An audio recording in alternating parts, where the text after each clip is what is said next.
friends, namaste, खुलुमबाय, welcome back to Zuriabi vlogs आंनि दिनैनि भिडिअ'आनो जाहैबाय नोंथांमोना टाइमलाइनाव नायनानै नुखाबाय जानो हागौ दिनैनि ब्लगआ माबि दिनैनि ब्लगआनो जाहैबाय नैबे सासे मानसि थैदोंमोन आरोना तिनालि बालाजानाव ओमफ्राय बे मानसि थैनायावनो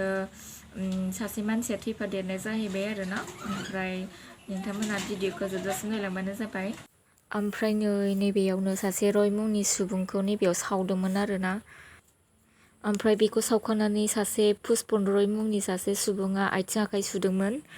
बे खाथिनि दैमायावनो ओमफ्राय आथिं आखाइ सुनाय टाइमावनो बे दैमायाव गलाङो बे पुष्पन रय मुंनि सुबुङा ओमफ्राय बेनि डेड बडिखौ दासिमबो मोनाखै बेनि डेड बडिखौ नै नागिरगासिनो दैमायाव मैयानि दाख्लैनिनो जाथाय बियो दासिमबो मोनाखै नै नागिरगासिनो दङ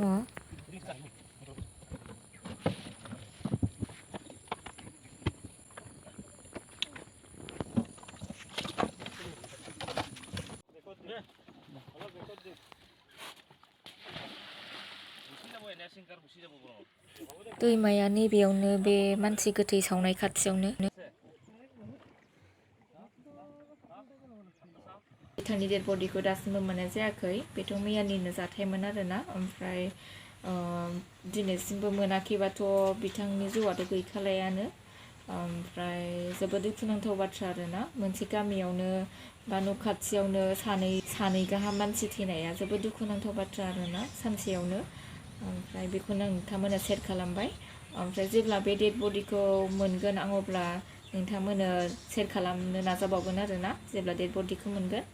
नोंथांमोना नेनानै थाबानो जाबाय स' आंनि दिनैनि भिडिअ एसेनोसै नोंथांमोना भिडिअखौ मोजां मोनदोंब्ला अन्नानै प्लिज लाइक शेयार साबस्क्राइब खालाम